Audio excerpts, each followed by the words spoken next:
অবস্থা দেখো, ব্রাশ করতে করতে ঘুমাচ্ছে।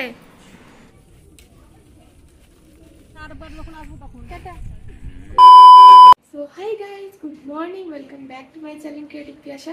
আজকে 10টার মধ্যে স্নান টান করে সব কিছু করে এখন হচ্ছে রেডি। তো আমাদের সবারই মোটামুটি স্নান হয়ে গেছে, একমাত্র শানুকে ছাড়া। ও এইমাত্র উঠলো, আর আমি ইচ্ছা করে ওকে উঠিনি যে তুই সবার লাস্টে উঠে স্নান কর। কারণ ছেলেদের তো জানোই বেশিক্ষণ টাইম লাগে না, মেয়েদের একটু টাইম লাগে, বেশি না। কারণ আমি মেকআপ, সত্যি কথা বলতে আমি মেকআপ করি না, তো আমার তো টাইম লাগে না বেশি। জাস্ট সানস্ক্রিন, ময়শ্চারাইজার, সানস্ক্রিন, ব্যাস। আর একটু লিপস্টিক করি, লিপস্টিকটা কমন। রেডি হয়ে আমরা আজকে 4জন মিলে যাবো হচ্ছে মনসা মন্দিরে পুজো দিতে। এখানকার মনসা মন্দির না, মানে খড়গপুরের না, জগপুরের মনসা মন্দিরে পুজো দিতে। তো মা অনেক দিন ধরে ছিল যে ওখানে গিয়ে পুজো দেবে, বাট কিছুতেই হচ্ছিল না। তো আজকে ফাইনালি ঠিক হলো যে আজকে আমরা যাব। তো প্রত্যেকবার যেরকম আমরা বাইরে যাই তো দুধভাইকে ডাকা হয়, তো এবারেও সেম দুধভাই বসে আছে ডোডোর জন্য। তো ডোডো দুধভাই একসাথে থাকবে। তো এখন চটপট করে আমি রেডি হয়ে যাই। আর কি বলো তো, আমাদের তো আগে একটা বাইক ছিল, তাই অতটা মানে এখানে যাবো ওখানে যাবো প্ল্যান করা হতো না। তো এখন যেহেতু আরেকটা নতুন বাইক হয়ে গেছে, তাই বাবা মা একটা, আমরা একটা, তো দুটো বাইকের সুবিধা হবে। তো চলো তাড়াতাড়ি রেডি হয়ে তোমাদেরকেও দেখা আজকে কি করবো, কোথায় যাবো। তো অবস্থা দেখো, ব্রাশ করতে করতে ঘুমাচ্ছে। बेचारा सो रहा था मैं सपने देख रहा था मैं। ব্রাশ করতে করতে ঘুমিয়ে গেছে। তাও তো অনেক টাইম দেওয়া হয়েছে, সামনে এক্সেস টাইম 10টা। তাড়াতাড়ি, মা রেডি হয়ে গেছে, আমিও রেডি হয়ে গেছি। না রে শুধু পর ওগুলো আবার 8 সপ্তাহ কাজ জমা রাখছিস। তা এখনই হয়ে যাবো। তো আমরা সবাই রেডি হয়ে গেছি। বাবা আবার গিয়েছিল একটু ফুল মিষ্টি সব কিছু কিনে আনতে, তো বাবা চলে এসছে। তো চলো বেরোনো যাক। তো এবার বেরো, চলো। कौन है ये लोग? कहाँ से आते हैं? চলো চলো, ওকে সরা। জানলা দিয়ে দেখ যা। না এটা না লাগিয়ে দেখি তাহলে রাস্তা থেকে দেখবে না। বসি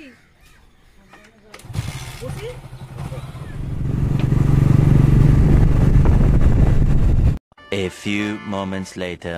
তো বন্ধুরা চলে এসেছি। ওই দেখো, আমরা অন্য সময় না ট্রেন থেকে দেখতাম এরকম যে ওই দেখ মন্দিরটা, তো এখন ট্রেনে বসে আমরা প্রণাম করতাম, কিন্তু আজকে ফাইনালি যাচ্ছি।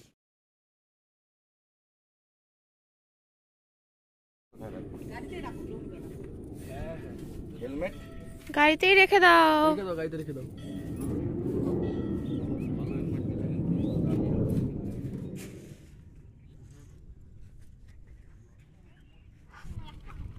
মা সাবধানে দেখবে। তো বন্ধুরা আমরা হাত পা ধুয়ে নিয়েছি, এখন যাচ্ছি হচ্ছে মন্দিরের দিকে। আর আশেপাশে দেখো অনেক দোকান আছে, কিন্তু দুই একটা দোকানই খোলা, সব দোকান মোটামুটি বন্ধ। কারণ শনি মঙ্গলবারে প্রচণ্ড ভিড় হয়, অনেক মানুষ পুজো দিতে আসে। তো ওই দুদিনই দোকানগুলো সব খোলে। আর এই দেখো আমরা মন্দিরের সামনে চলে এসেছি। আর কত সুন্দর না মন্দিরটা। শানু না বাবাকে খুঁজছিল, আসলে বাবা পুজোর কিছু জিনিসপত্র কিনতে গেছিল, আর ও দেখছিল আশেপাশে কোন দোকানটা খোলা আছে। বাবা চলে এসেছে কিছু কেনাকাটা করে। কেনাকাটা বলতে বাবা শুধুমাত্র একটা পদ্ম ফুল, কলা আর দুধ কিনতেই গেছিল। আর এখন মা বললো কি এগুলো হাতে করে নামাচ্ছে, তুমি এক কাজ করো, একটা ঝুড়ি কিনে নিয়ে চলে এসো। তো বাবা বললো ঠিক আছে, তুমি এই সব জিনিসগুলো ধরো, আমি ঝুড়িটা কিনে নিয়ে আসি। তো শানু বললো চলো তাহলে আমিও তোমার সাথে যাচ্ছি, একসাথে গিয়ে কিনে আনি, আমিও দেখি কোন দোকানটা খোলা আছে।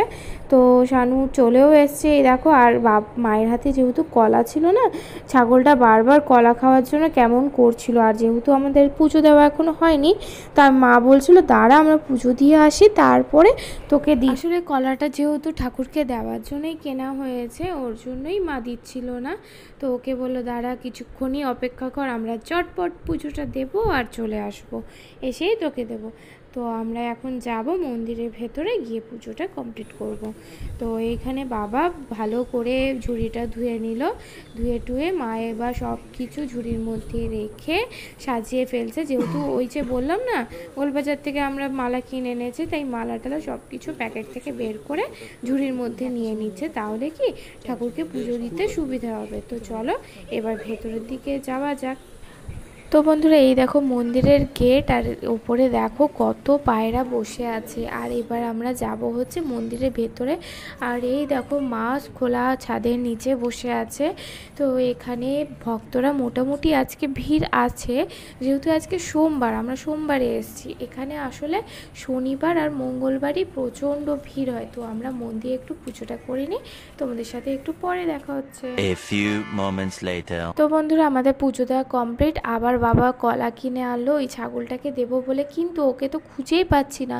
আরও অনেক ছাগলকে দেখতে পাচ্ছিলাম, ওকেই খুঁজে পাচ্ছি না। যেহেতু ও কতবার করে কলাটা চাইছিল, কিন্তু কোনো দিকেই পাচ্ছি না। আমরা সবাই মিলে খুঁজছি মাঠে, মন্দিরের আশেপাশে, কিন্তু পাচ্ছি না। শেষ পর্যন্ত আমরা দেখতে পেলাম যে ওই যে রাস্তার মাঝখানে দাঁড়িয়ে আছে। অ্যাকচুয়ালি আমরা না, শানু মেন দেখতে পেয়েছিল ছাগলটা দাঁড়িয়ে আছে। তো ওকে খুঁজে পাওয়াতে আমরা সবাই খুব খুশি। তো এবার কলাটা নিয়ে ওকে কলা খাওয়াই, চলো। এটা ছিল না, এটাই এটাই এটাই ছিল না। হ্যাঁ টাটা। যাবো কোথা দিয়ে? এটা দিয়েছ না না, আমি বাজারে গেছি, ধূপকাঠি উপকাঠি কিনছি না, টাকা নোয়া ফোয়া সব ওখান থেকে কিনে নিয়ে আসছি না। সরো না। চলো চলো এবার। তো বাড়ি ফেরার সময় আমরা ভাবলাম যেহেতু একটা দোকান খোলা আছে আর এখানে পরোটা বিক্রি হচ্ছে, তাই ভাবলাম একটু পেট পূজাই করে নিই। যেহেতু 12টা বেজে গেছে আর আমাদের সবারই মোটামুটি প্রচণ্ড খিদে পেয়ে গেছে। তো আমরা চলে এসেছি আর খেতেও দিয়ে দিয়েছে। আর শানু এই ফাঁকে কী করেছে, পাশের দোকান থেকে আবার মাউন্টেন ডিউও কিনে এনেছে। তো ভালোই হয়েছে, আমি তো খুব ভালোই খাই।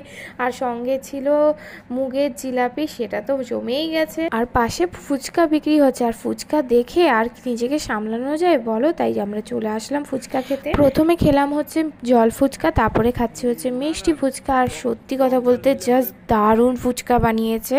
তোমরা যদি কোনোদিন এখানে আসো অবশ্যই ফুচকাটা ট্রাই করো। এবার আমরা সবাই রেডি হয়ে বেরিয়ে পড়লাম বাড়ির উদ্দেশ্যে। দেখলাম যে একটা শিব ঠাকুর বানানো হচ্ছে নৌকোর মাঝখানে, এখনও কমপ্লিট হয়নি।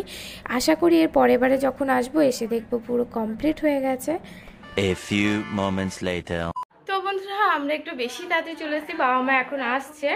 আমরা আসলে সামনে এত জোরে গাড়ি চালাচ্ছিলাম, আমরা ওদের অনেক আগে চলে এসেছি। এখন দেখা যাক ওরা কতক্ষণে আসতে পারে। তো আমি একটু ফ্রেশ হয়ে যাই, কারণ বাইরে প্রচণ্ড ধুলোবালি ছিল। তবে ভিডিওটা এইটুকুই, ভালো লাগলে লাইক শেয়ার কমেন্ট আর সাবস্ক্রাইব করো। আবার দেখা হবে কালকে আবার একটা নতুন ব্লগে। Tata bye bye, good night, tata.